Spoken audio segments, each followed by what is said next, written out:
Do you know what the most powerful decision you'll ever make is? Walking away, silently. No warning, no dramatic exit. Just you choosing peace over chaos. It's not easy. In fact, it might be the hardest thing you'll ever do, to detach from people, habits, and thoughts that once felt like home, but now feel like prisons. You don't announce it, you don't explain it, you just stop showing up where your soul no longer feels safe. And yet, that quiet exit, it's louder than any argument.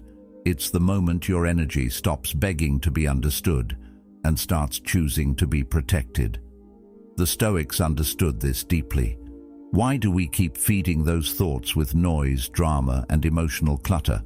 Why do we stay in places that drain us just because we're afraid to leave without saying a word? Let me be honest with you. Real strength isn't in confrontation. It's in control. It's in learning to let go of what weakens you without asking for permission.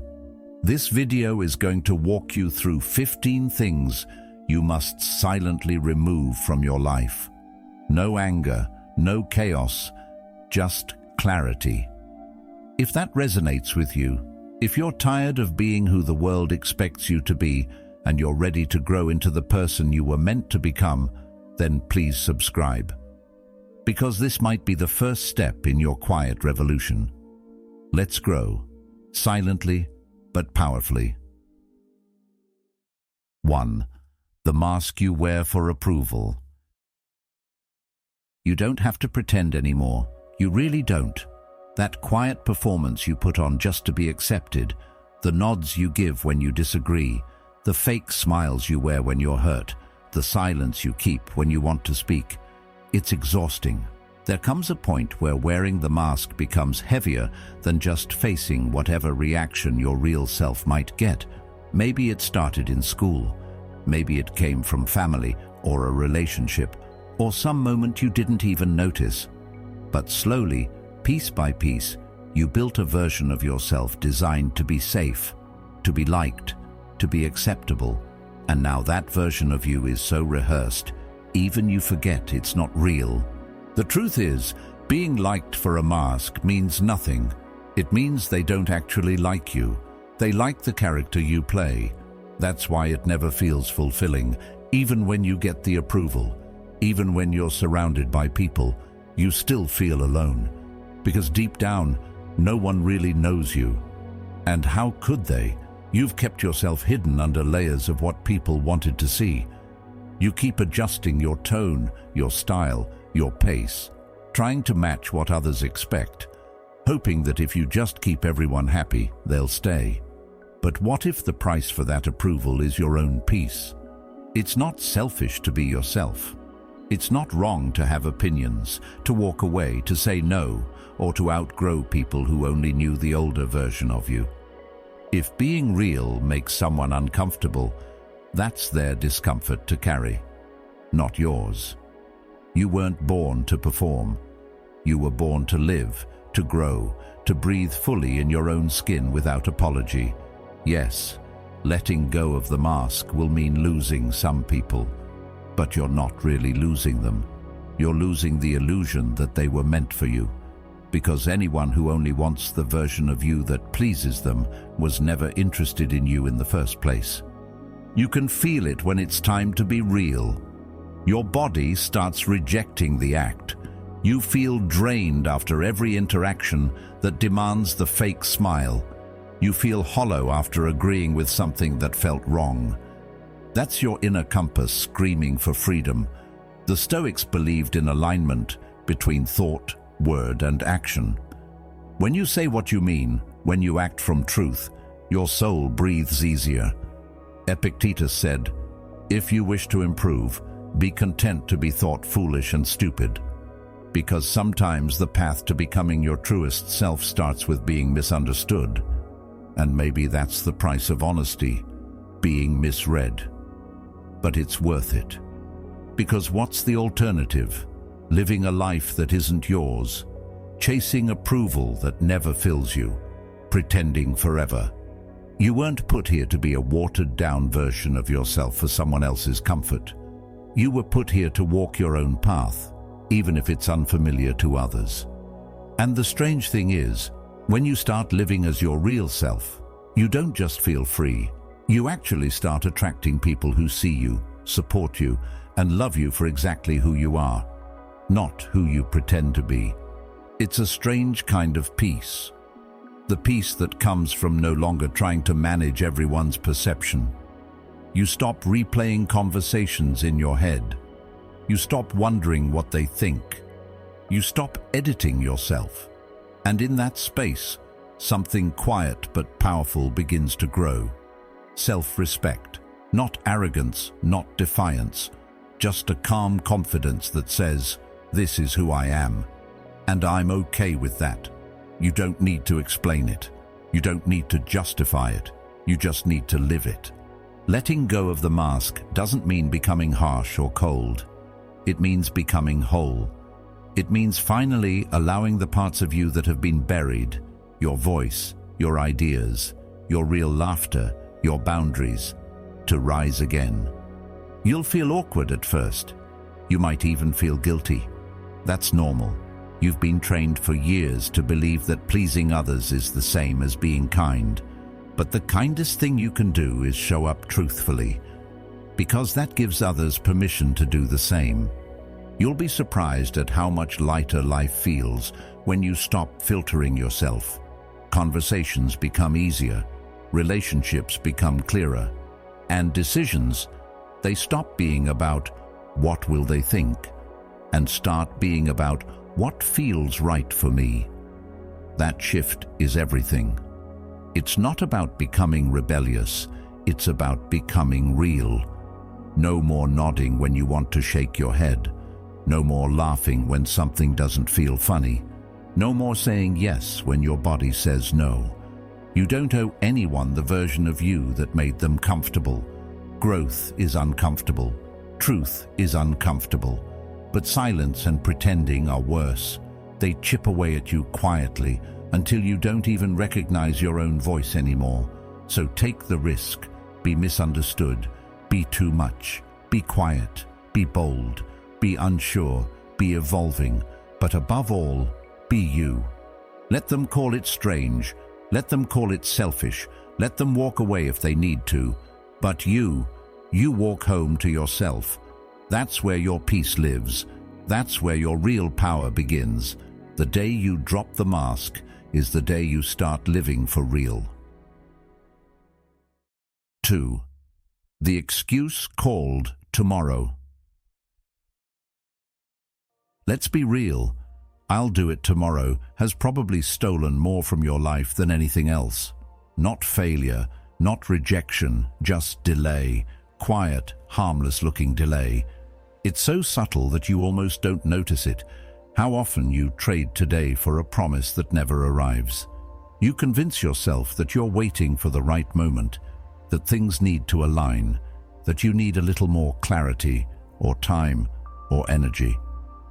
But days turn into weeks, and weeks into years, and the dreams you swore you'd chase get buried under calendars filled with excuses. The most dangerous thing about tomorrow is how reasonable it sounds. It's not dramatic. It doesn't scare you. It just whispers, "Not now," and you believe it, again and again. What we often forget is that action doesn't require perfection. You don't need to have all the answers, or all the resources, or even all the courage. You just need to begin. There's a strange kind of freedom that comes when you stop waiting and start moving. Not rushing, just moving. One step, one small, imperfect action. That first move unlocks something inside you. Momentum, clarity, confidence. All the things you thought would come before action often only show up after it. Waiting won't bring certainty, but doing, that's where everything changes. You know what's worse than failure? Regret. Because at least when you fail, you learn, you grow, you build something real. But regret, that just eats away at you slowly. You look back and realize that the thing you were too scared to start could have been the thing that saved you, freed you, fulfilled you. You'll never be able to rewind the time you spent hesitating. And the truth is, most of the things you delay aren't delayed because of logic. They're delayed because of fear. Fear of not being good enough. Fear of being seen trying. Fear of starting small. But every master was once a beginner. Every great thing began clumsily. What makes it great is that it began at all. We live in a culture that glorifies hustle, but ironically, most people are just hustling in their minds. They plan, they imagine, they dream, but they rarely execute. The idea lives in their head for so long that it starts to feel real, even though it never left the ground. But nothing changes until something moves. That text you're afraid to send, that project you keep overthinking, that change you keep putting off, all of it is costing you energy just by sitting in your head. You carry the weight of what you're avoiding, and the longer you avoid it, the heavier it becomes. There's never going to be a day where everything is lined up perfectly.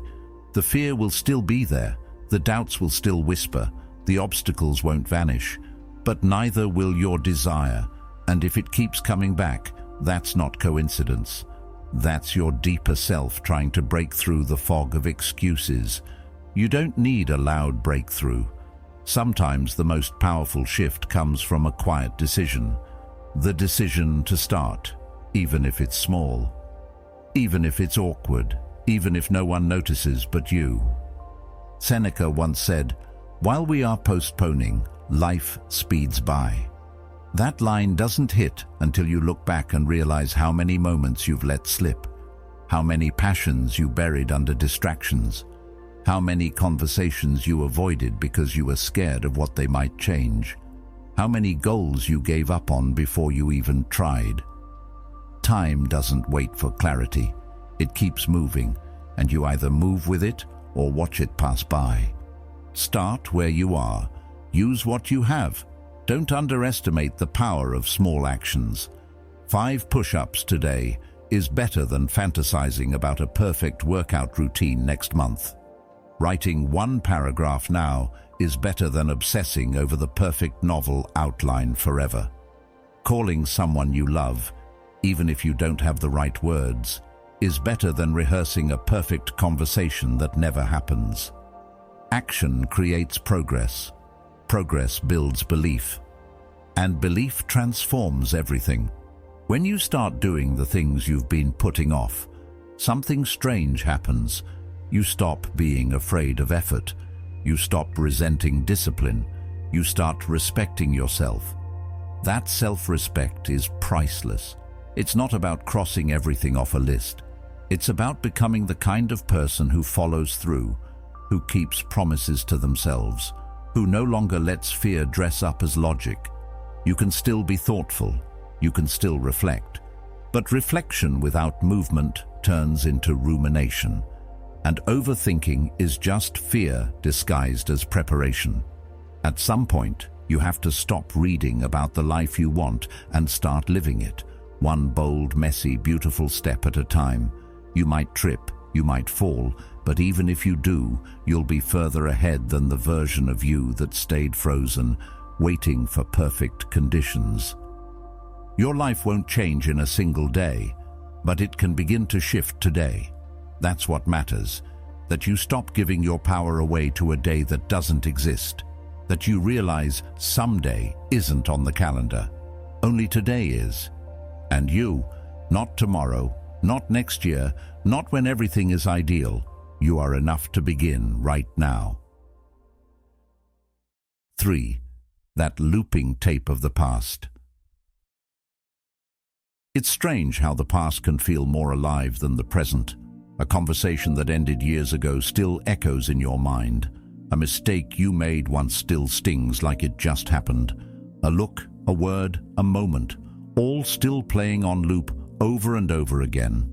Some of those memories aren't even that significant when seen from a distance, but they carry emotional weight that never got released. They linger, not because they're powerful, but because they were never truly processed.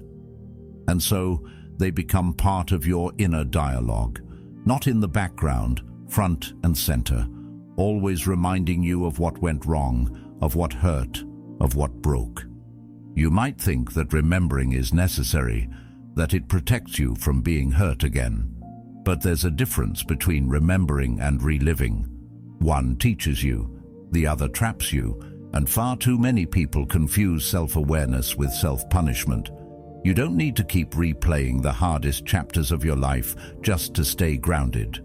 You're not required to keep those wounds open as proof of survival. What happened, happened. You survived, and survival is enough. You don't have to live inside the same story forever.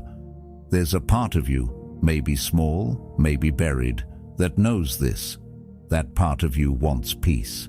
It doesn't want to forget what happened, but it doesn't want to be defined by it either.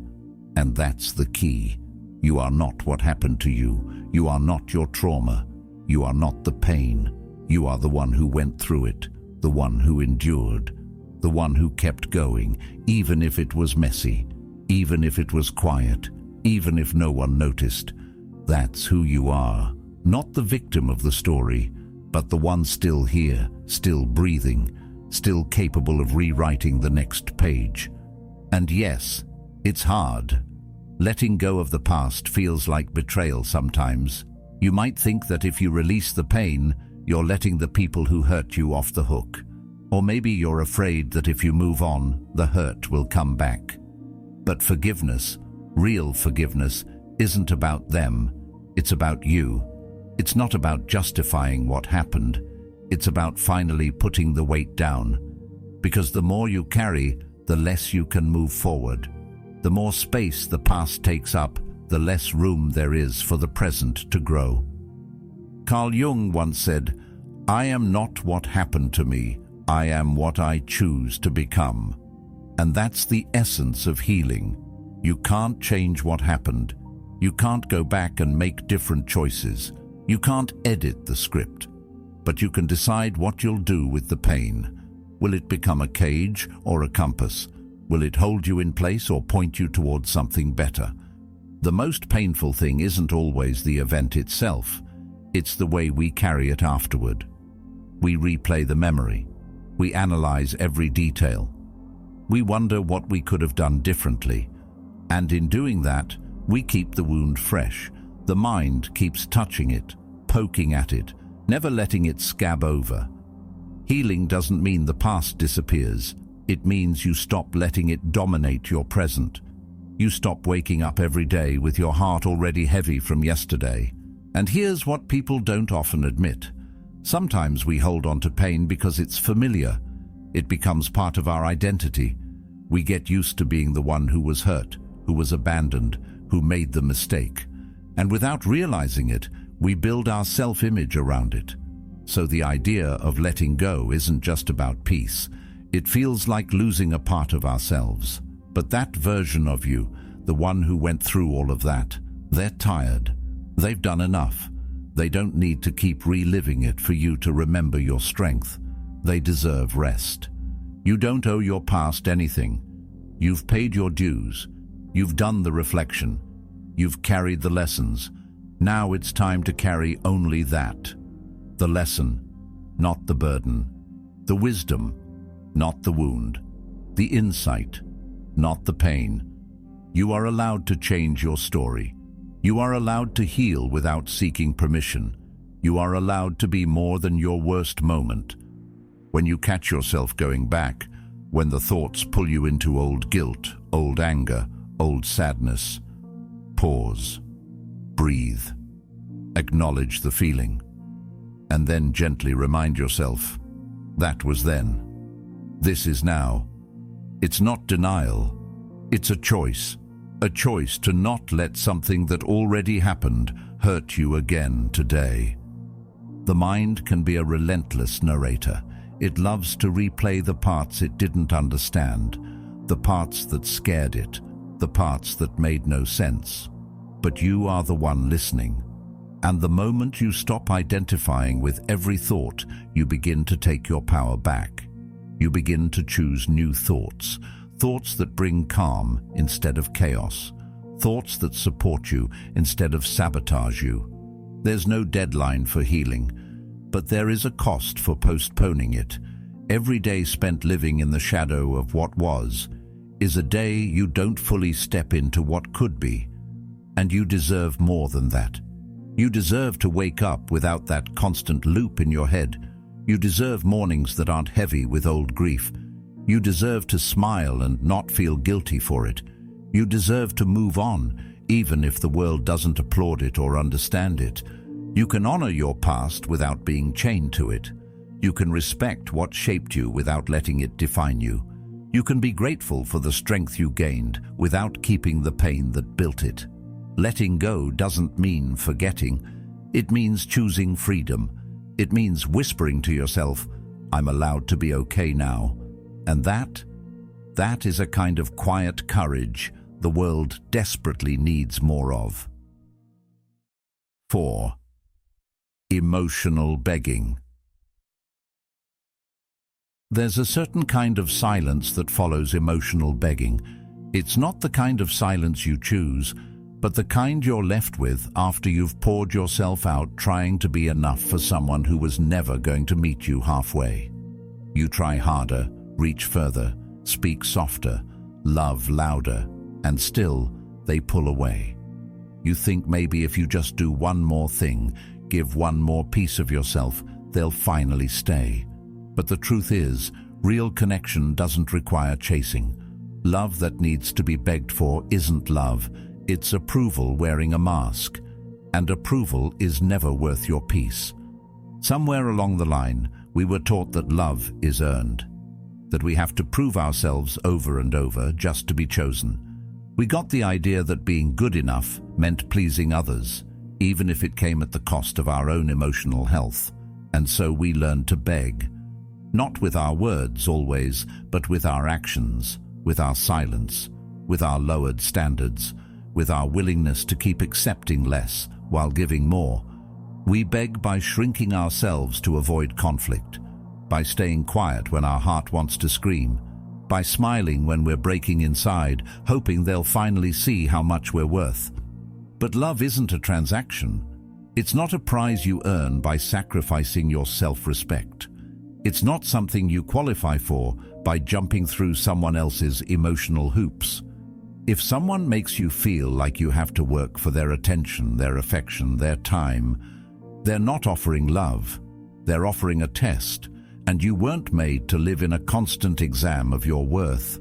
You were made to be met, fully, freely, with respect. There's a kind of love that doesn't ask you to beg, that sees your silence and listens, that notices when your energy changes, not because you make a scene, but because it genuinely cares. That love doesn't punish you with distance. It doesn't make you guess where you stand. It doesn't manipulate you into thinking your value depends on how much pain you're willing to tolerate. But to find that kind of love, you have to first believe you deserve it. You have to stop accepting crumbs and calling it a meal.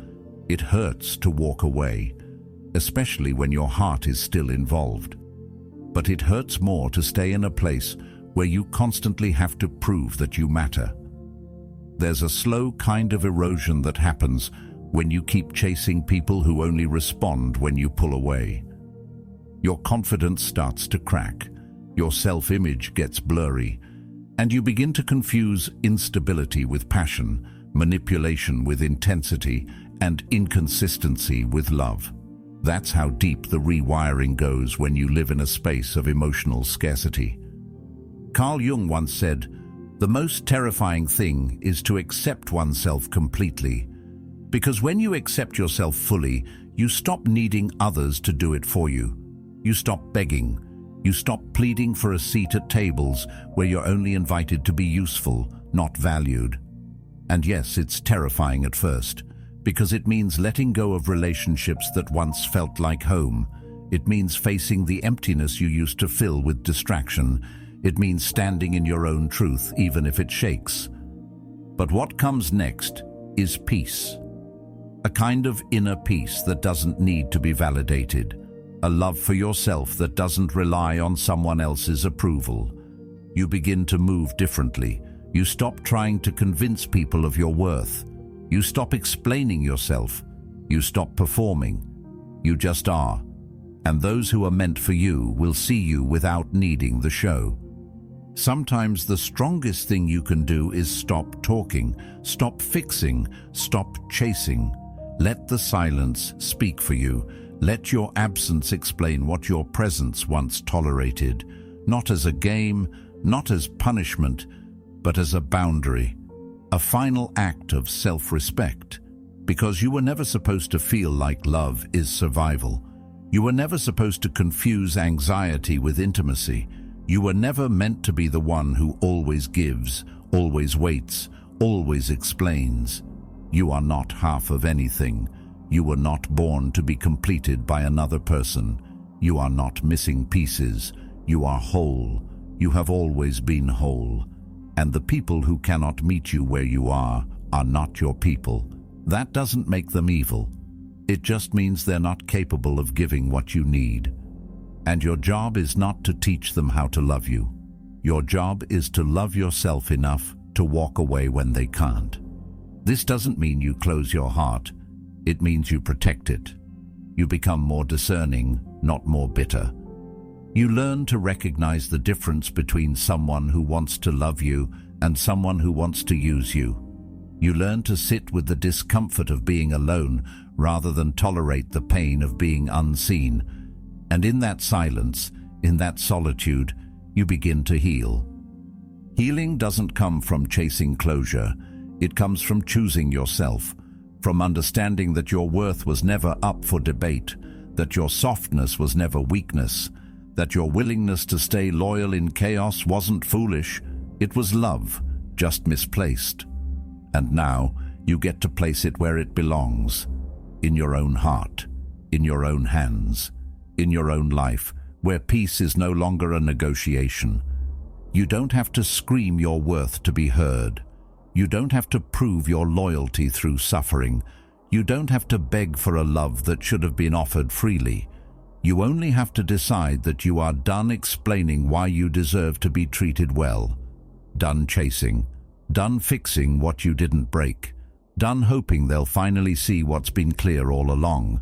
When love is real, it arrives without pressure, without doubt, without performance. So let them go. Let the silence fall. Let the peace come in like a quiet wave, washing over every part of you that used to fight for scraps. This isn't giving up. This is rising up. This is remembering who you were before you convinced yourself you had to be earned. This is the end of emotional begging and the beginning of something so much better. 5. Your imaginary catastrophes.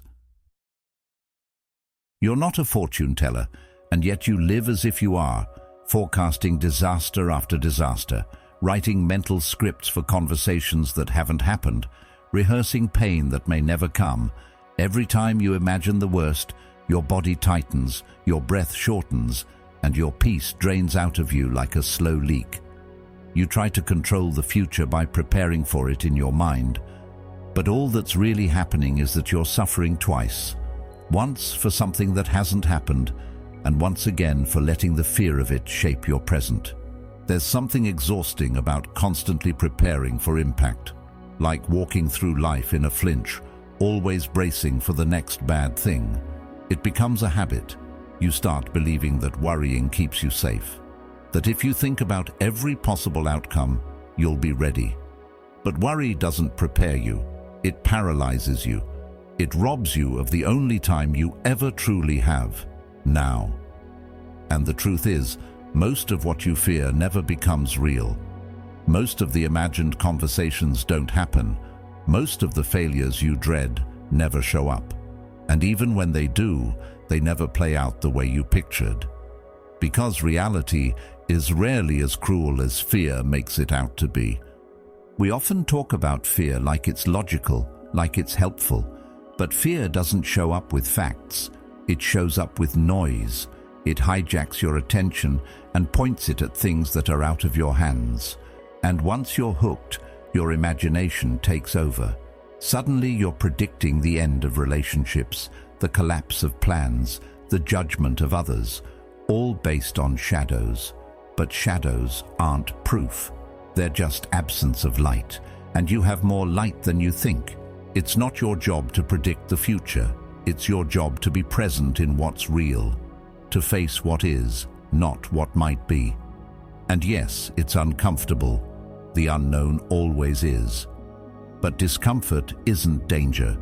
That's the mistake your mind keeps making. Just because something is unfamiliar doesn't mean it's unsafe. Just because you don't know how something will turn out doesn't mean it will go badly. In fact, the best things in your life probably began without certainty. You moved anyway. You chose anyway. You trusted anyway. Fear has a clever way of disguising itself as logic. It tells you that you're being cautious, responsible, realistic. But most of the time, you're just running mental simulations of failure and calling it preparation. You end up rehearsing heartbreak before love even has a chance. You imagine being judged before you've spoken. You fear losing something before you've even had the courage to fully hold it. That's not safety. That's self-sabotage wearing a mask. Marcus Aurelius wrote, "Today I escaped anxiety." Or no, I discarded it, because it was within me, in my own perceptions, not outside. This wasn't just philosophy, it was survival. The understanding that your mind can either be your sanctuary or your prison. And every time you choose to believe your anxious thoughts without questioning them, you reinforce the bars around you. But what if you chose to challenge those thoughts instead? What if you let them pass without grabbing onto them? What if you stopped trusting every fear that walked through the door of your mind? Anxiety thrives on what-ifs, but peace lives in what is. What is real right now? What do you actually know to be true in this moment? That's where your attention belongs. Because your nervous system doesn't know the difference between imagined danger and real danger. So every time you dive into worry, your body responds like it's under threat. Your stress rises, your patience shrinks, your clarity disappears. And yet, nothing has happened. Not really. You've just been at war with your own thoughts. The most frustrating part is that most of us know this. We know worry doesn't help. We know overthinking is draining. But the habit is so strong, it feels automatic. That's where awareness steps in. Not judgment, just awareness. You notice the fear rise. You feel the spiral begin. And instead of following it down, you pause. You breathe. You ground yourself in what's actually in front of you. And slowly, you teach your nervous system a new language. One where safety isn't built on control, but on trust. Trust in your ability to respond, no matter what happens. Trust that you are more resilient than you think.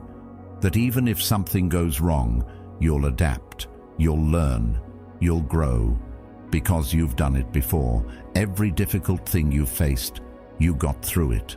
Maybe not perfectly, maybe not without scars, but you're still here. And that means your fear is not the full story.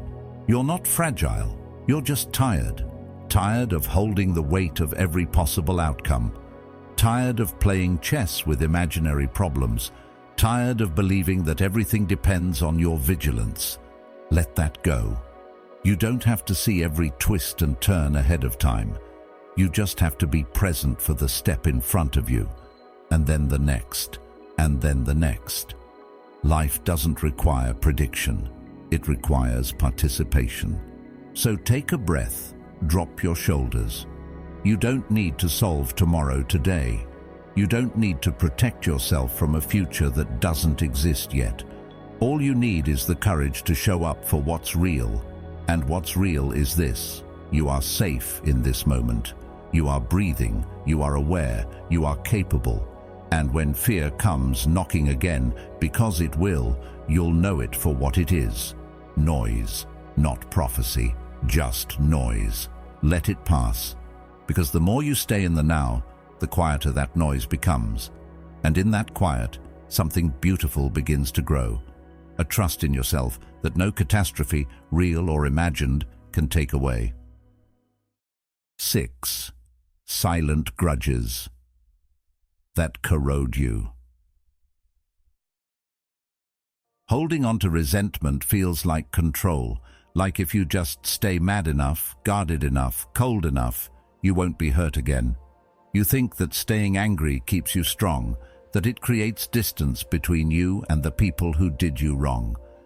But in truth, the only thing it builds is a prison, and you're the one locked inside. The grudge doesn't protect you, it poisons you, quietly, slowly, until your peace is so clouded you can't even remember what it felt like to be light. It doesn't always show up loudly either. Sometimes it's not the blow-up argument or the dramatic falling out that leaves the deepest scar. Sometimes it's the quiet hurt you never spoke about, the betrayal you never admitted stung, the apology you never got but kept waiting for. Those are the ones that linger, the ones that turn into invisible walls inside your heart. You go about your day like everything's fine, but deep down, you're still holding on to something, a name, a moment, a memory that tightens every time it surfaces, and you tell yourself it's not a big deal, that you've moved on. But if it still hurts when you remember it, it's not gone, it's buried. Forgiveness gets misunderstood. People think it's about excusing the behavior, letting someone off the hook, acting like it never happened. But forgiveness isn't about them, it's about you. It's about not carrying someone else's actions into your next chapter. It's about refusing to give the past that kind of power. Resentment, no matter how justified, anchors you to the moment you were hurt. It keeps you there, stuck in a loop. You replay the words, the decisions, the silence, and in doing so, you relive the pain. Not just once, over and over. And the worst part? They may not even know. They've moved on. They're living their life. Meanwhile, you're still burning with something they probably forgot. That's how grudges work. They disguise themselves as strength, when really they're wounds that never got to breathe. And healing doesn't happen in silence. It happens in release. In deciding that you're done giving energy to something that only takes from you. Holding on to anger becomes part of your identity. You start reacting from it, thinking from it, living through it.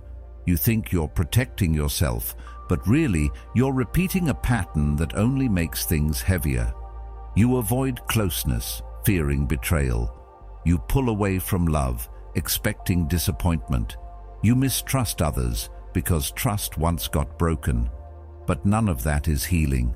It's just self-preservation, and it's exhausting. The real power isn't in staying angry, it's in choosing peace.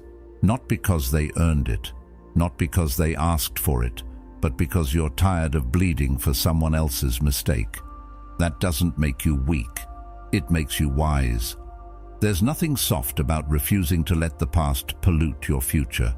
It takes real strength to unclench your fists and walk away without revenge.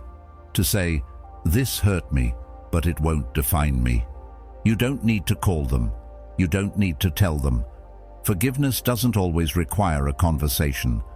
Sometimes the most powerful thing you can do is release it internally, quietly, fully, and feel the weight start to fall off.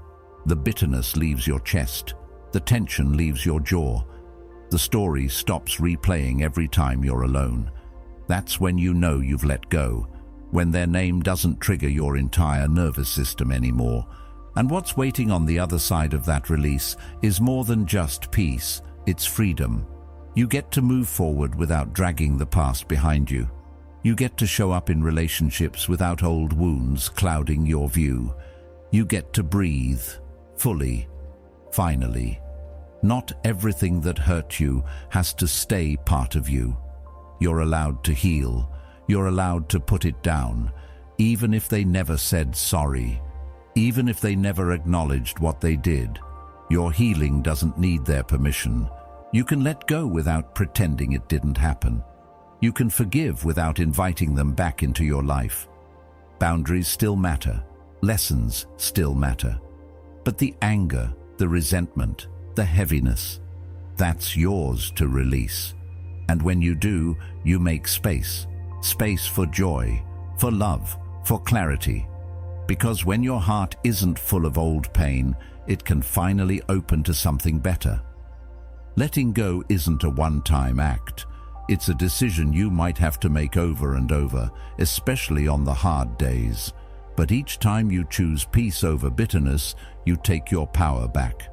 Each time you choose not to react from the old story, you become more of who you're meant to be. And that version of you, the one who's not owned by anger, is the one who can finally rest.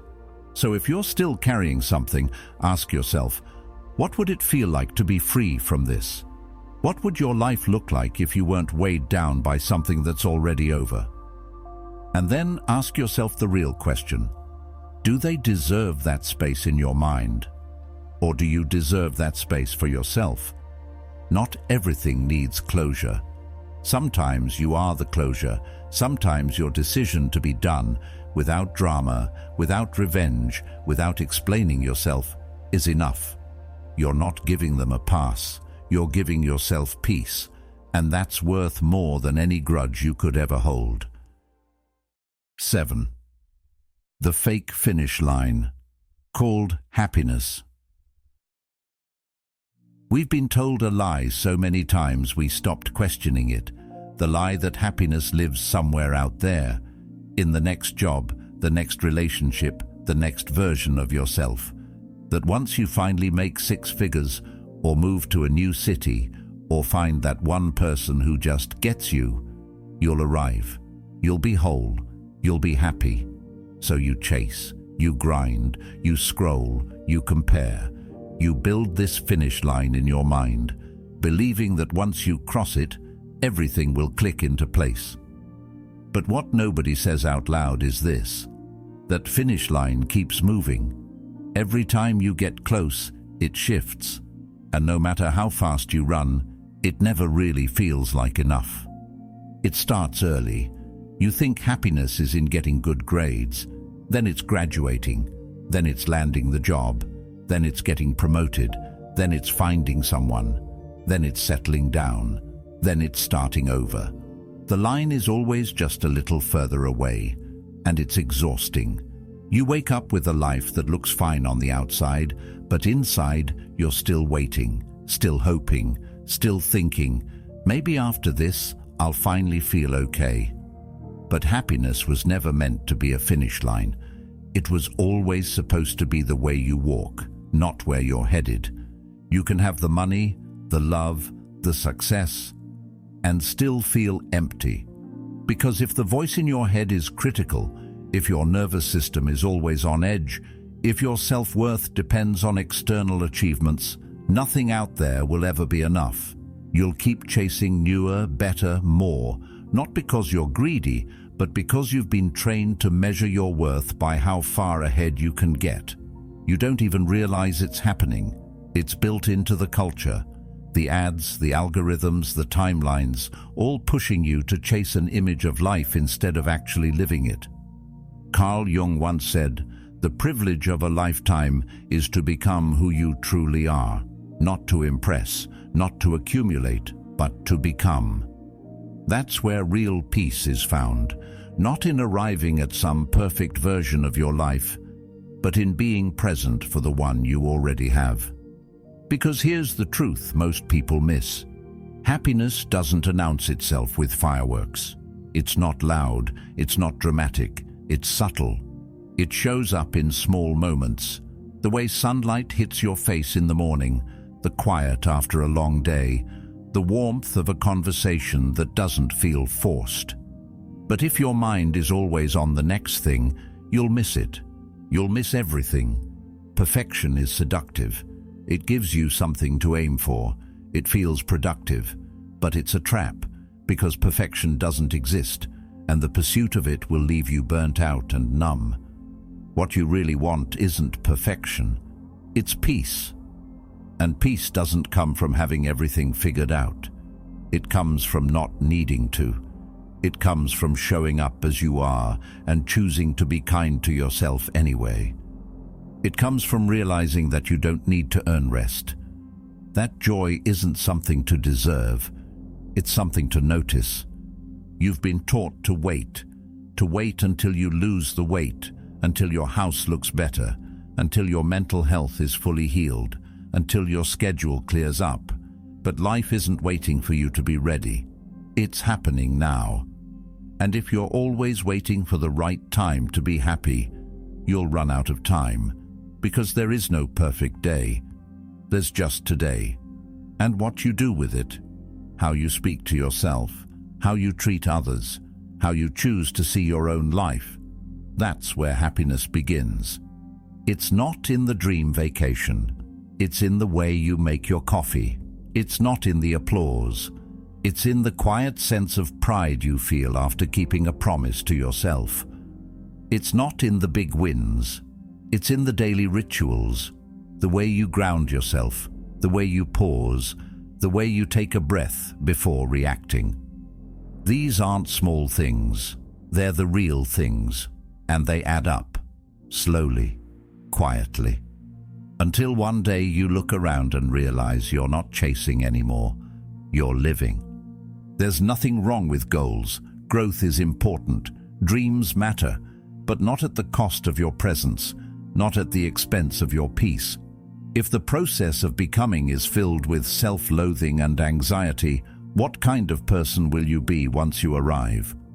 If you don't know how to feel content without the title, the partner, the recognition, will you even know how to enjoy it when it comes?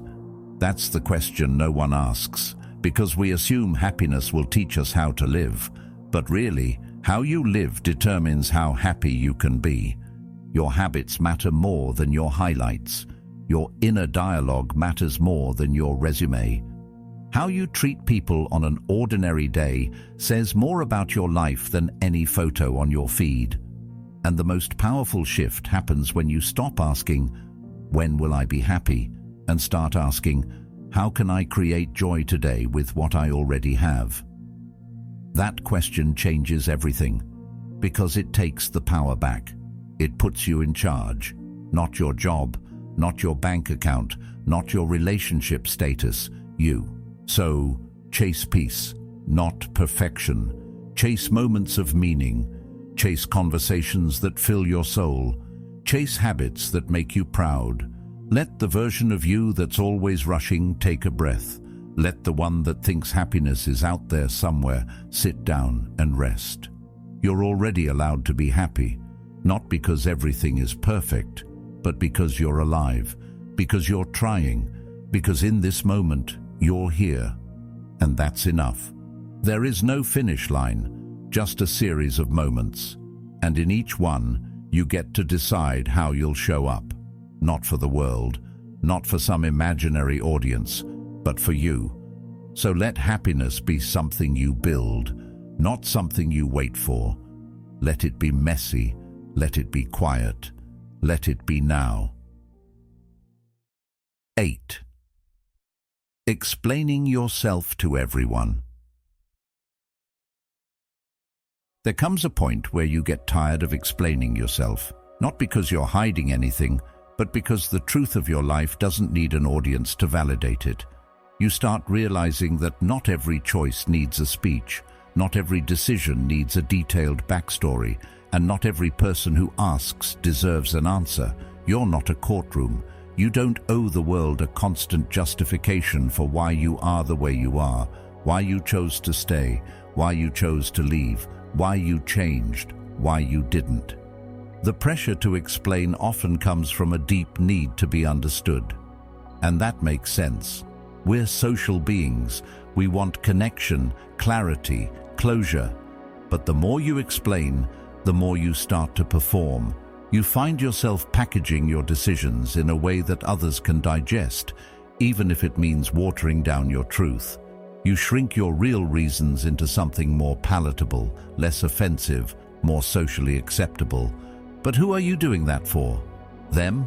Or the part of you that still believes you need permission to be who you are? Every time you over-explain, you hand over a little piece of your power. You give people the impression that your choices are up for debate, that they get a vote, that your life is a democracy they're entitled to participate in. But your path is not a group project. It's not a survey. It's a personal journey shaped by what you've been through, what you value, and where you're going. And most of that isn't visible to anyone else. Silence is often mistaken for avoidance or arrogance, but it's neither. Silence is sacred. It's a decision, a boundary, a calm confidence that doesn't feel the need to prove itself. When you know who you are, you don't explain, you embody, you live, you breathe. You show up as yourself without the need to defend your presence. And ironically, that's when people start listening, because there's something powerful about a person who moves with quiet certainty. You don't have to explain your healing. You don't have to explain why you stopped talking to certain people. You don't have to explain why your boundaries are tighter now, or why your priorities have changed. Growth can be quiet. It doesn't need a press release. You're allowed to change your mind. You're allowed to evolve and not update everyone on your progress. Sometimes, the most transformative moments of your life won't come with explanation, just action. There's a strange freedom that comes when you stop seeking approval. You begin to make choices for alignment, not applause. You start valuing peace over performance. And in that shift, life gets lighter. You stop rehearsing conversations in your head. You stop trying to be understood by people who are committed to misunderstanding you. You realize that not everyone can walk with you, and that's okay. Your life is not a PR campaign. Marcus Aurelius once wrote, "Waste no more time arguing about what a good man should be. Be one." In other words, stop explaining and start living. People will form their own narratives no matter what you say. They'll twist your words, project their fears, hear what they want. Trying to control that is a battle you'll never win, and you don't have to. You don't owe the version of you that exists in someone else's head your energy. Let your choices speak for you. Let your peace be your answer. Let your consistency, your kindness, your boundaries, your evolution, say what words never could. You are not cold for keeping parts of your life private. You are not rude for choosing not to engage in conversations that lead nowhere. You are not selfish for protecting your inner world. That's wisdom. That's self-respect. That's knowing the difference between being real and being performative. There's nothing wrong with being clear when needed, but clarity doesn't always require elaboration. You can say, "This is my choice," and leave it at that. You can say, "I'm not comfortable discussing that," and let the silence hold the line. You can say nothing and still be right, because silence is not weakness. Sometimes silence is strength dressed in restraint. And here's the thing, the people who genuinely love and respect you, they don't need long explanations. They trust your heart. They honor your boundaries. They support your decisions even when they don't fully understand them. That's how you know they're your people, not because they agree with everything, but because they don't demand you prove yourself. You don't have to exhaust yourself trying to make everyone comfortable with who you are. You don't need to edit your truth to make it easier to swallow. You don't need to dilute your growth so others don't feel left behind. If someone needs a full breakdown of your healing just to accept that you're different now, they're not really looking to understand. They're looking to control. And you've grown past that. You've come too far to keep handing out explanations like apologies. This is your life, your healing, your rhythm, your truth, and it's not up for review. You are not rude for choosing silence. You are not difficult for choosing peace. You are not distant for choosing self-respect. You are simply choosing to live aligned without constantly translating yourself for others. So stop explaining and start being. Start living as someone who no longer seeks permission to exist. Let that be your quiet rebellion. Let your actions, your stillness, your strength be the only explanation you ever need. 9. Habits that quietly kill your energy. Most people think energy is lost in big, dramatic ways: burnout, exhaustion, emotional crashes. But the truth is, energy is usually drained in silence, in small, seemingly harmless habits that sneak into your day and settle in like background noise. You don't notice them at first: the late-night scrolling that cuts into your sleep, the skipped breakfast that leaves your mind foggy, the automatic yes to things your body and soul are screaming no to. These tiny moments, repeated daily, chip away at your vitality. They don't look dangerous, but they are.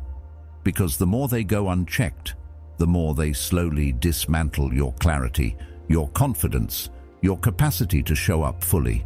It's easy to ignore them. Easy to call them normal. After all, everyone's tired, everyone's busy, everyone's overstimulated, so you tell yourself it's just part of life. But over time, the cost becomes undeniable. You wake up heavy, not just in body, but in spirit. You feel behind before the day even begins. Your mind feels cluttered, your decisions feel harder, and your willpower feels like it's on its last leg. And yet, the external pressures keep pushing: deadlines, relationships, responsibilities. So you keep running on fumes, hoping no one notices how close you are to shutting down completely. And here's the thing: most people think they need a complete life overhaul to fix it. A brand new routine, a bulletproof morning plan, a fitness transformation. But real change doesn't start that way. It starts with one decision, one habit, one small act of reclaiming your energy. Because energy isn't just about what you eat or how long you sleep. It's about what you tolerate, what you consume, what you allow into your mental, emotional, and physical space without realizing how heavy it actually is. You say yes out of politeness, and suddenly your week is packed with obligations that leave you depleted. You open your phone for 5 minutes, and 40 minutes later, you're deep in someone else's drama, comparing lives, absorbing noise, forgetting what you even picked the phone up for in the first place. You skip water because you're too busy, forgetting that a dehydrated brain is an unfocused brain. You push off movement because rest feels more convenient, not realizing that motion isn't punishment, it's fuel. These aren't small issues, they are signals, and ignoring them doesn't make you stronger, it makes you silently sink. Carl Jung once said, "Until you make the unconscious conscious, it will direct your life, and you will call it fate." That's exactly what these habits do. They operate just beneath awareness, shaping your mood, your thoughts, your motivation, until you begin to believe that feeling drained is just who you are. But it's not who you are. It's the sum of what you repeat. And the most powerful shift happens when you stop accepting fatigue as your identity and start treating it like a signal for change. You don't need to change everything overnight. That's the trap. That's what keeps people stuck. The illusion that if you can't fix it all right now, it's not worth starting. But it is. Because momentum doesn't come from motivation. It comes from action. From choosing to break one small pattern today. Drink water first thing. Stretch your body for 5 minutes. Say no to something you always say yes to out of guilt. Set your phone down 30 minutes before bed. These aren't just healthy habits, they're declarations, proof that you're no longer willing to betray yourself in the name of convenience or approval. It won't feel easy at first. In fact, it might feel pointless. One glass of water doesn't change your life, one walk won't fix your stress, but it sends a message to your mind and body: I am paying attention now. And the more consistently you follow through on those tiny promises, the more you start trusting yourself again. That trust builds self-respect, and self-respect fuels discipline, and discipline is what unlocks the energy you've been missing. So much of your strength is buried under habits you've normalized. You think your motivation is broken, but maybe you're just tired from carrying too many things that don't belong to you. Maybe your body isn't lazy. Maybe it's just done asking nicely. Maybe your mind isn't foggy because you're weak, but because you've been overstimulated and undernourished for too long. The change you're craving isn't as far as it seems. It just looks smaller than you expected. Cut one thing today that drains you. Just one. It could be a toxic conversation you keep entertaining, a mindless scroll before bed, that extra task you agreed to out of habit, not joy. Remove it, not with drama, but with clarity. And in that space, insert one thing that restores you. A quiet moment, a short walk, a boundary, a breath. Let that be your reset. Energy is sacred. It's not something you get more of by chasing it. You protect it by managing what you allow to steal it. And once you start seeing your habits through that lens, everything changes. You stop asking, "Why am I so tired?" and start noticing all the things pulling from you. Noticing is power. It means you're no longer sleepwalking through your routines. It means you're finally aware. So if you feel drained, stuck, scattered, don't wait for the perfect routine or a wave of motivation. Start now, quietly, gently, intentionally. Reclaim your energy one small act at a time. Not for productivity, not to become some optimized machine, but because you deserve to feel good in your body, because you deserve to wake up without dreading the day, because your presence, clear, calm, energized, is one of the most powerful things you can bring into this world. And that begins with the habits you choose to keep and the ones you finally let go. 10. Constant criticism, especially of yourself. There's a voice inside your head that you've been listening to for so long, you don't even question it anymore. It tells you that you're not doing enough, that you're always behind, that you should be further along by now, that everyone else seems to have it together, so why don't you? It whispers harsh things when you're tired, when you slip, when you fall short, and somehow you believe it. You don't stop to ask where that voice came from, or why it sounds so much like a bully dressed as a coach. You just assume it must be right because it's yours. But here's the truth. That voice isn't truth. It's habit, and it's keeping you stuck. You're not lazy. You're not broken. You're overwhelmed, overstimulated, pulled in 1,000 directions and trying to carry it all quietly. You wake up with a weight in your chest and still manage to get out of bed. Still manage to show up. Still manage to keep going, even when your inner dialogue is tearing you apart. That's not weakness, that's strength. But your mind has gotten so used to being hard on itself that it doesn't know how to speak any other language. You've mistaken pressure for motivation, criticism for discipline, self-punishment for growth. But you don't shame a flower into blooming. You don't yell at a wound to heal faster. And you won't become your best self by berating the current version of you. Progress doesn't come from force. It comes from understanding, from asking better questions. Not, "What's wrong with me?" but "What do I need?" Not, "Why can't I just do this?" but "What's blocking me?" When you trade judgment for curiosity, everything softens. The path clears. You stop reacting and start responding. You stop fighting yourself and start working with yourself. That shift is powerful, because when you change the way you speak to yourself, you change the way you treat yourself. You make room for rest without guilt. You make room for mistakes without labeling yourself as a failure. You begin to recognize that growth isn't linear, and it certainly isn't perfect. There will be days you feel on fire, and days you feel like you're unraveling. Both are part of the process. Both are allowed, and neither one says anything about your worth. Carl Jung once said, "I am not what happened to me, I am what I choose to become." That includes what you choose to believe about yourself. That includes the narrative you repeat in your mind every single day. If your thoughts are always anchored in self-blame, self-doubt, and self-attack, then no matter what you achieve, it will never feel like enough.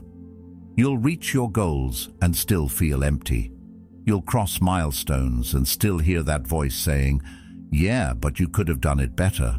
So maybe it's not about doing more. Maybe it's about pausing long enough to ask, where did I learn to speak to myself like this?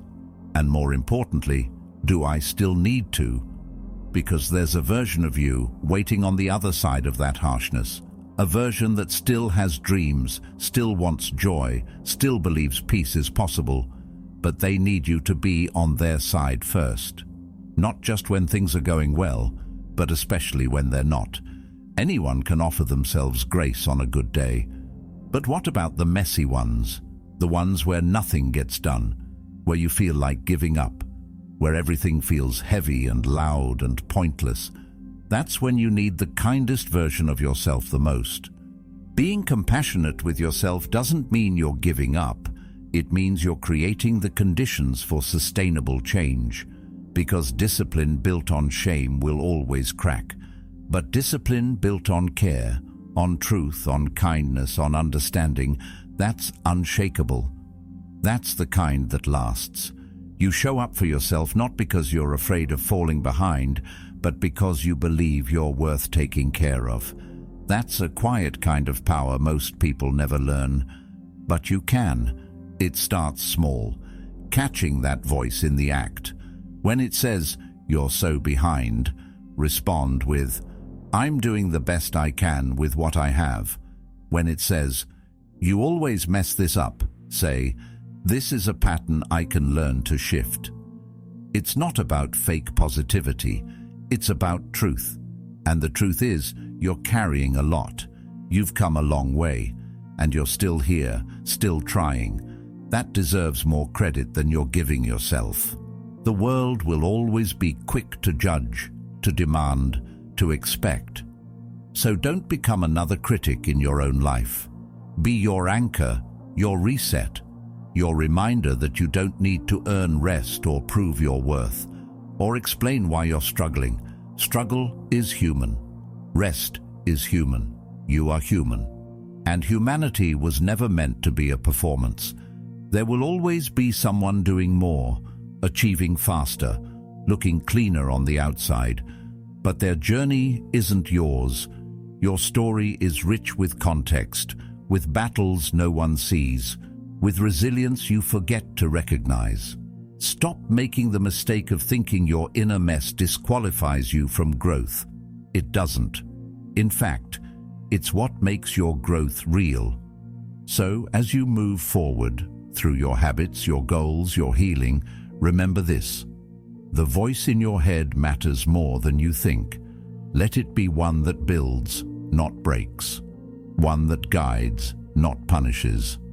Let it sound more like a coach, less like a critic. And when in doubt, pause and ask, what would help me right now? Not what would make you impressive. Not what would make others applaud. Just what would help.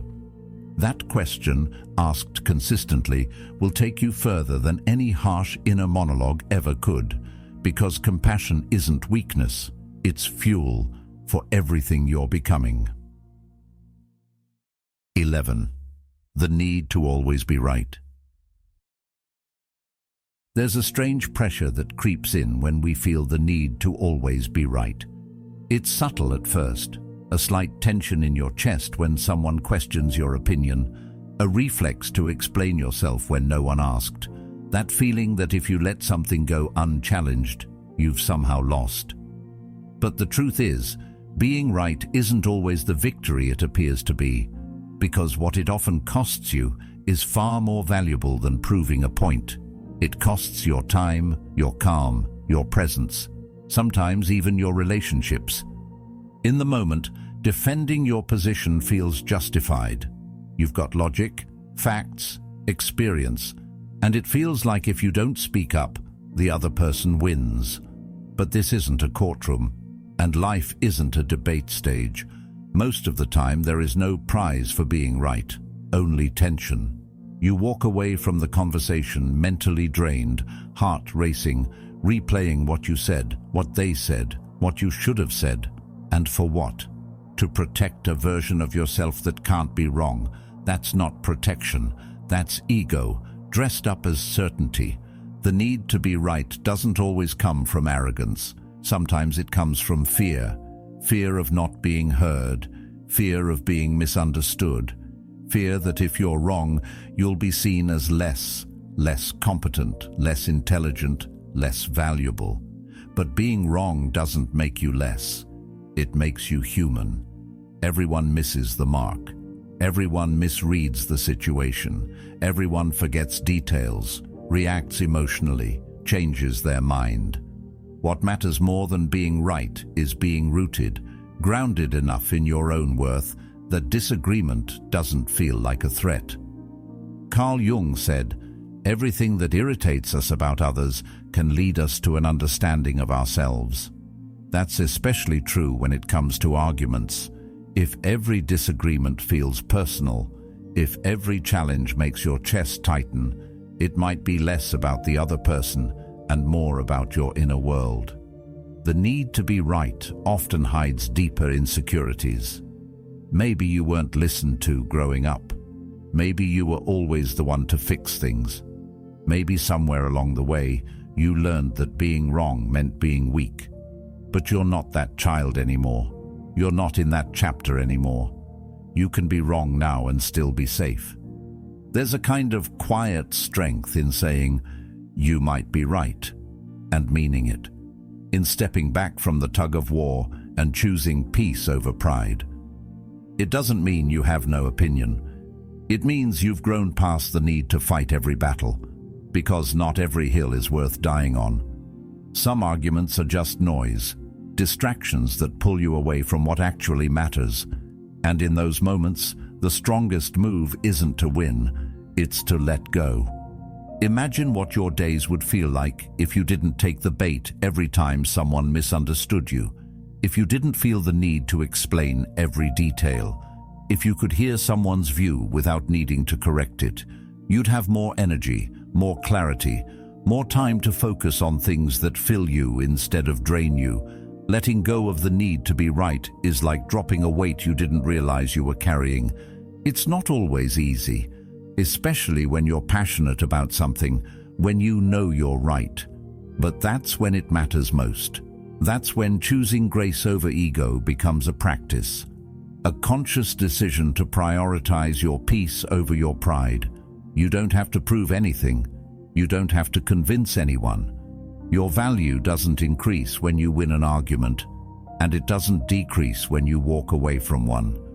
There's a difference between standing for truth and chasing validation. The first is rooted in confidence. The second is rooted in insecurity. When you know who you are, you don't argue to be seen. You speak to be clear, and if that clarity isn't received, you move on. You don't cling. You don't spiral. You don't waste hours trying to fix what doesn't want to be understood. You keep your energy. You protect your focus. And in doing that, you build something stronger than the illusion of control. You build inner peace. You realize that your opinion doesn't need an audience to be valid, that your perspective doesn't lose value when someone else disagrees, that the goal isn't to be right. The goal is to be free. Free from overthinking, free from over-explaining, free from the emotional tug-of-war that keeps you tethered to people's approval. It's not about being passive. It's about being wise, about knowing when to engage and when to let it pass, about choosing your peace over your pride, about saying less and meaning more. Because the loudest voice in the room isn't always the one that's right. Sometimes it's just the one that hasn't learned to listen yet. You can still hold your values, still express your thoughts, still stand up for yourself, but you don't need to do it with clenched fists and tight jaws. You can do it with calm, with clarity, with quiet confidence that doesn't need to shout to be heard. And when someone tries to pull you into a power struggle, you simply don't go. Because you know what's at stake, your energy, your balance, your time, and those things are worth more than any temporary win. So let them think what they want. Let them believe they're right. Let the conversation end without the last word. You don't lose anything by walking away with your peace intact. If anything, you gain something far greater: freedom. And with that freedom comes the space to grow, to listen, to reflect, to choose your battles wisely and your silence intentionally. Because when you stop needing to be right, you start being real. And being real, grounded, present, self-aware, that's where your power lives. 12. Comparing yourself to everyone online. It's easy to lose track of yourself when you're constantly seeing curated snapshots of other people's lives. You open your phone and in seconds you're flooded with images of perfect bodies, perfect homes, perfect relationships, perfect careers. Everyone seems to be moving faster, looking better, doing more. It's subtle at first, that tightening in your chest. You weren't feeling bad about yourself before, but now you're questioning everything. Your pace, your progress, even your worth. Not because anything changed, but because your mind was hijacked by comparison. We live in a time where it's normal to scroll through hundreds of lives before breakfast, where success is measured by likes, bodies by filters, and happiness by posts. And even though deep down we know it's not real, that it's just the trailer, not the full movie, it still gets to us. Because the brain doesn't filter reality when it's under pressure. It doesn't say, "This is staged." It says, "Why am I not there yet?" And just like that, your peace evaporates. You were proud of your progress until you saw someone else's before and after. You were content with your life until someone else's joy looked shinier. But here's the truth that cuts through all that noise. You are not behind. You are not late. You're not in the wrong place. You're walking a different path, one that's only visible to you. And because it's yours, no one else can validate it or compare it. The moment you start seeing yourself through someone else's timeline, you lose the thread of your own story. And that's a story worth staying connected to, because it's real, it's messy, it's honest, and it's yours. When you finally stop comparing and start accepting, something inside you shifts. You start owning your pace. You begin to trust that just because it hasn't happened yet doesn't mean it never will. You understand that timing isn't universal, it's personal. You realize that real transformation doesn't always look like a viral moment. Sometimes it's quiet, sometimes it's slow, but it's always meaningful. Comparison steals more than joy. It steals identity. It makes you question your instincts, doubt your choices, and slowly you start shifting your goals to match what you think will be most impressive instead of what feels most aligned. But impressing people who don't know the full picture will never fulfill you, because even if you get to that milestone, it won't feel like yours.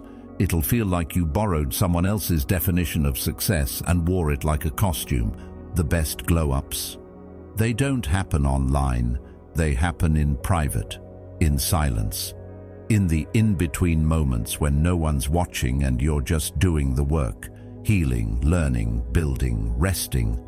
That's where the real change takes root. Not in likes, not in comments, not in public validation, but in the invisible layers of your growth that no algorithm will ever capture. And if you stay grounded in that, nothing anyone posts can shake you. Start muting what makes you feel small. You don't need to explain it. You don't need to apologize for protecting your mental space. If someone's content makes you feel like you're constantly coming up short, it's okay to step back. This isn't jealousy. It's self-awareness. It's saying, I need to hear my own voice louder than everyone else's right now. And that's not selfish. That's survival in a world that profits off of your insecurity. Your worth is not based on visibility. Your value doesn't increase when more people see you. In fact, some of the most meaningful parts of you can only be nurtured when you're not being watched, when you're offline, when you're not trying to prove anything. The parts of you that need the most care often grow best in stillness, away from comparison, away from performance, just real time with yourself. You have no idea what someone else had to sacrifice to get what they're showing off. You don't know their story, their struggle, their doubts. Social media doesn't show the breakdowns, the panic attacks, the lost friendships, the sleepless nights. It shows the highlight, and if you're comparing your behind the scenes to their edited preview, you're always going to feel less. But you're not less. You're just seeing the tip of their iceberg and comparing it to the entirety of yours. So instead of scrolling to measure yourself, scroll to learn, scroll to laugh, scroll to connect. But don't scroll to assess your value, because nothing out there will ever tell you what your heart already knows. That you're on your own timeline, with your own rhythm and your own kind of magic. And when you honor that, you begin to move differently, more grounded, less reactive, less needy for external confirmation. What if you just trusted your process? What if you believed that your slower days were still sacred, that your small steps still mattered, that your story, with all its pauses and plot twists, is still unfolding exactly as it's supposed to? There is no universal blueprint for becoming. The pressure to keep up only exists if you keep looking sideways. The moment you look inward, the race disappears. All that remains is your path, and that path is worth staying on, even when it's quiet, even when no one claps for your progress, even when someone else's journey looks louder. Because your journey, it's real, it's raw, and it's leading somewhere beautiful. Keep going, not to catch up, but because you finally realize you were never behind to begin with. 13. Overcommitment and people-pleasing. There's a version of you that learned to say yes before even thinking. Not because you always wanted to, but because somewhere along the line, you started believing that your value came from being needed. That if you could keep everyone happy, no one would leave. That if you just stayed available, agreeable, accommodating, you'd avoid conflict, disappointment, and rejection. So you kept saying yes. You took on one more task, one more favor, one more commitment, even when your body was begging for rest, even when your mind was drowning in noise. And the scariest part is, people got used to it.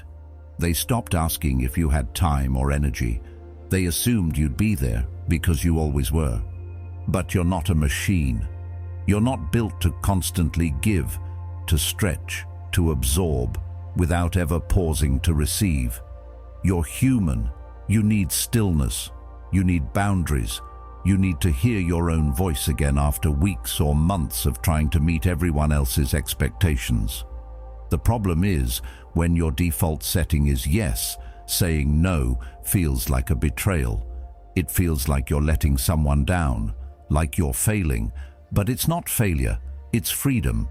It's the first sign that you're finally starting to respect yourself the way you've always respected others. Burnout isn't a badge of honor. It's a warning sign. It's your system blinking red, telling you that this pace is not sustainable.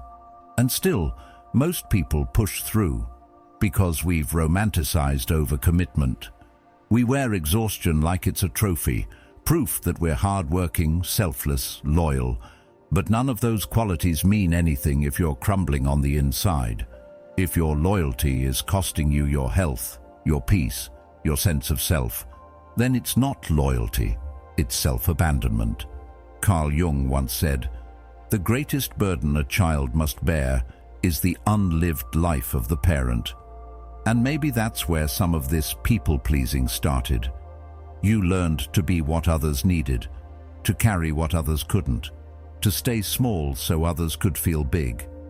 But you're not that child anymore, and it's no longer your job to keep everyone comfortable. Your job now is to take up space, to protect your time, to value your own needs, even when no one else validates them. Saying no is not rude, it's clear, it's a complete sentence. You don't have to explain it, you don't need to soften it with a long apology. You don't owe anyone a spreadsheet of your energy levels. If it doesn't feel right, if it stretches you too thin, if it pulls you away from what matters, you're allowed to decline. And not just allowed, but expected to, if you want to build a life that honors your truth instead of other people's demands. You are allowed to rest, not because you earned it through exhaustion, but because you are a living being who deserves recovery. You're allowed to leave texts on read, not because you're ignoring anyone, but because your nervous system isn't built to be in constant connection. You're allowed to prioritize silence, to cancel plans, to not be available all the time. That doesn't make you unreliable, it makes you real. And real people have limits. Overcommitting might make you feel useful, but it eventually makes you invisible, even to yourself.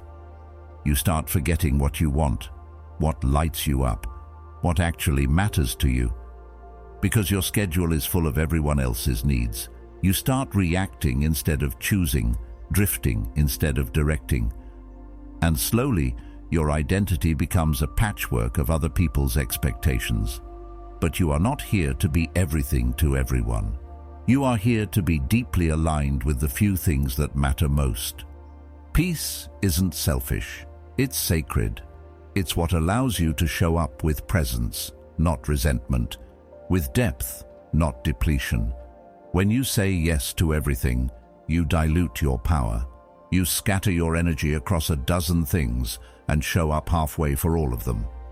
But when you say no, even to good things, you make space to say yes to the things that are actually meant for you. That's not selfish, that's wise, and it's hard, especially if you've been wired to seek approval through service. But every time you choose yourself, you rewire that story. You teach yourself that your needs matter, that your rest is valid, that you don't have to break in order to be loved. Start small, one pause before every yes, one boundary where there used to be a blurred line, one moment of reflection before committing out of habit. You're not going to unlearn people-pleasing in a day, but you can start by listening to that quiet inner voice that says, "I don't want to do this," and honoring it instead of overriding it. That voice is you, the real you, the one who's been waiting for you to come home. You don't need to be accessible 24/7 to be a good person. You don't need to explain every number. You don't need to earn rest by breaking down first.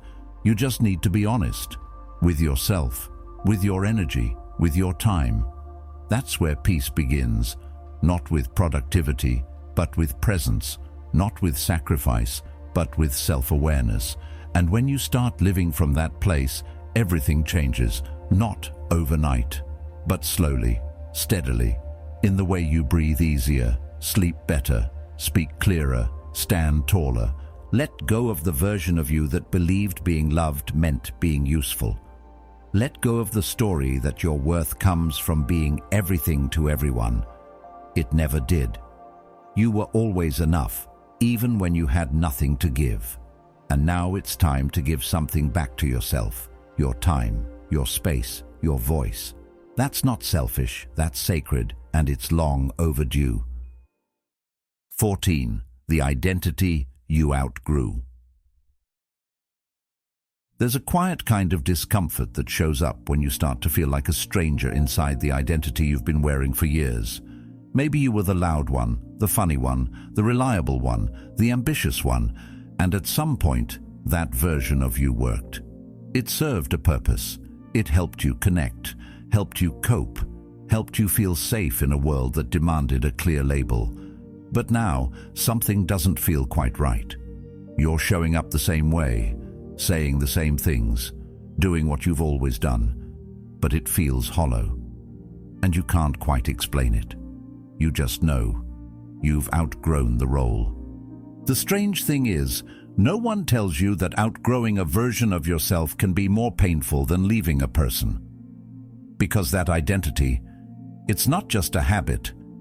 It's who people know you as. It's how you've been seen, praised, accepted. So when you start shedding that skin, people notice. And not always kindly. They might say you've changed, that you're distant, that you're not as fun, not as driven, not as available. And maybe they're right, but not in the way they think. You're not abandoning who you were. You're stepping into who you're becoming. But there's grief in that shift. Letting go of an old identity means letting go of the comfort it gave you, even if it wasn't always healthy, even if it drained you, because it was familiar, it was predictable, and there's something oddly grounding about knowing exactly who you're expected to be. But growth doesn't care about comfort. It asks more of you. It asks you to leave the well-worn path and build a new one with your bare hands. That's why it feels so lonely sometimes, because evolving often requires isolation before integration. Carl Jung said, "In each of us there is another whom we do not know." And that unknown part, the one that feels foreign and unfamiliar, is often the next version of ourselves trying to emerge. But we resist it, not because we don't want to grow, but because we're afraid we won't be loved once we do. We've been conditioned to believe our identity is our worth, that if we stop being the achiever, we'll be overlooked. If we stop being the people pleaser, we'll be abandoned. If we stop being the fixer, we'll be forgotten. But that's not truth, that's fear. You don't owe the world a consistent performance. You don't have to keep playing the same role just because people liked you in it. Your identity is not a contract you can't break. You're allowed to change, to soften, to slow down, to speak up, to disappear for a while and come back different. You're allowed to grow out of places, people, mindsets, and you don't need anyone's permission to do it. The most dangerous thing you can do is stay loyal to an old version of yourself out of guilt.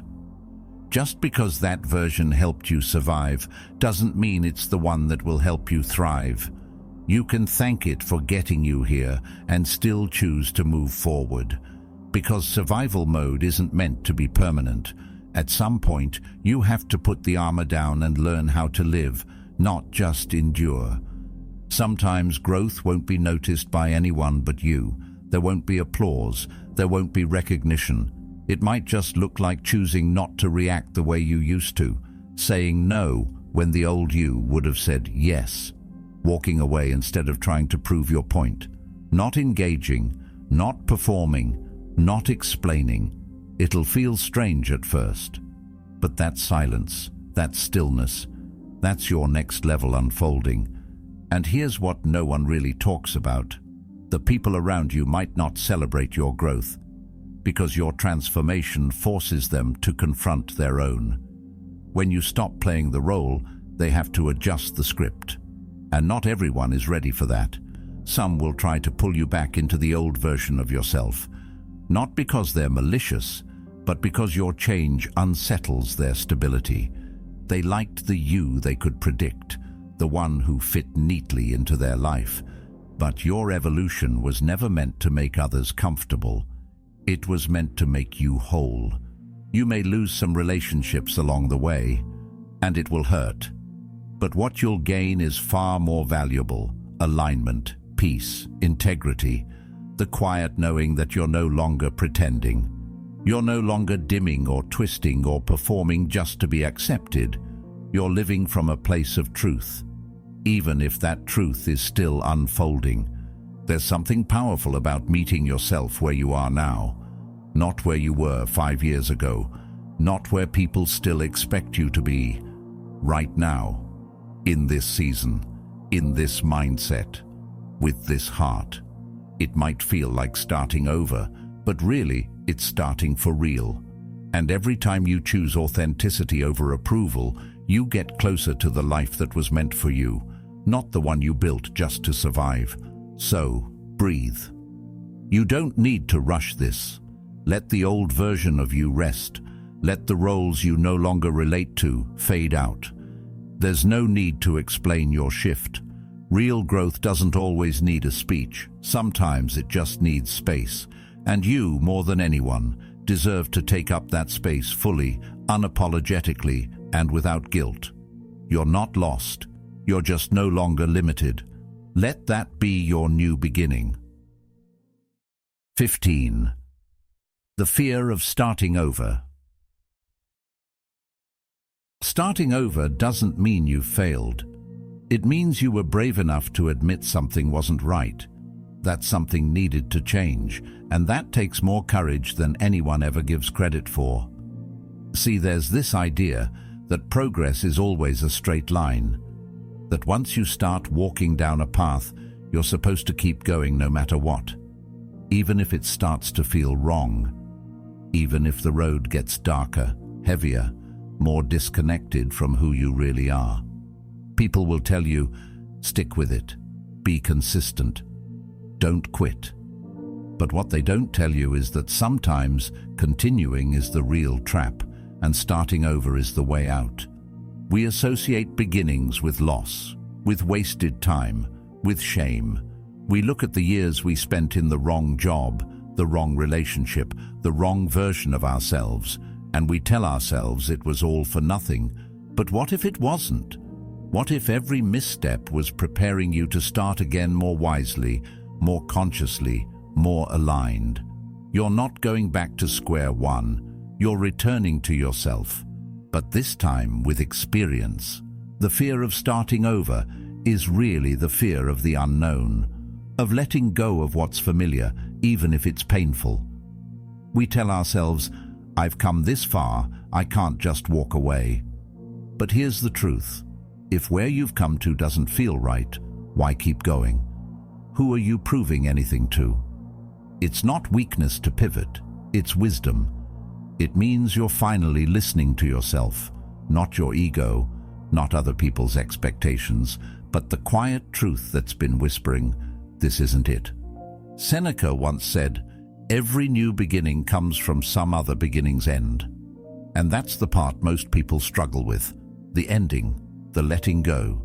Because even if it's hurting you, there's comfort in the known. You knew who you were in that place, that job, that role. Starting over means stepping into something unformed, unpredictable. It means becoming a beginner again. And for most of us, that's terrifying.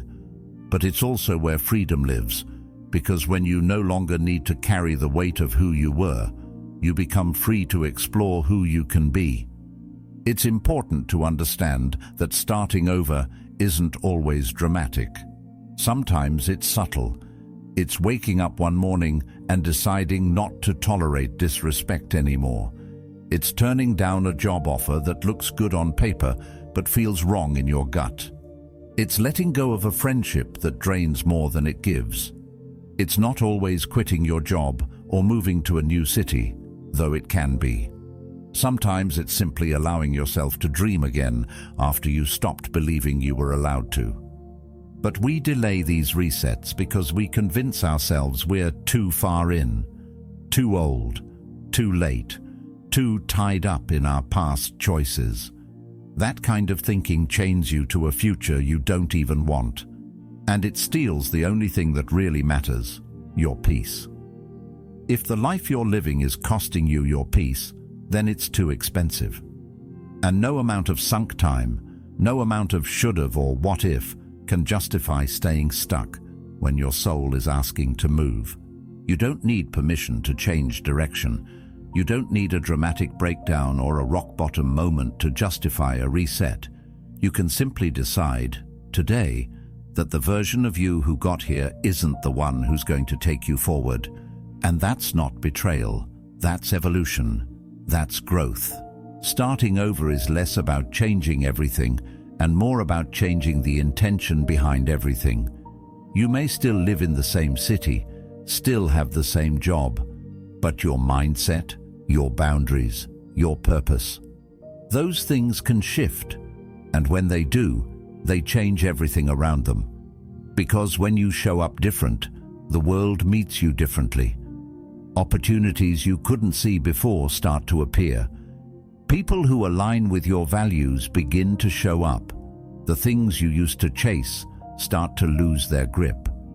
You move with clarity instead of confusion. And yes, the beginning may feel lonely. You may not have the same circle cheering you on. You may not have a roadmap. You might stumble. You'll doubt. You'll want to go back. But keep going, because every person you admire, every story that moved you, started with someone deciding they couldn't keep living the same day over and over. They chose the discomfort of beginning over the numbness of staying. That's what made the difference. The hardest part is often the first step. That moment when you pack up the version of yourself you've outgrown and step into the unknown. But once you do, something incredible happens. You begin to feel light again. Not because the path is easy, but because it's yours. And that kind of ownership, that kind of alignment, creates momentum. Slowly, quietly, the fog lifts. And you start to see who you're becoming. Not someone brand new, but someone more honest, more whole. So don't fear the reset. Don't let the voice in your head tell you it's too late, or too risky, or too selfish. Listen instead to the part of you that's tired of pretending, that's exhausted from performing, that's quietly craving a new chapter. Let that voice lead, because it knows the way. You are not meant to shrink yourself to fit into a life that no longer fits. You were meant to expand, to evolve, to rise. And sometimes, the only way to do that is to start again. Even if your hands are shaking, even if your voice trembles, even if no one understands, begin anyway. This is not the end.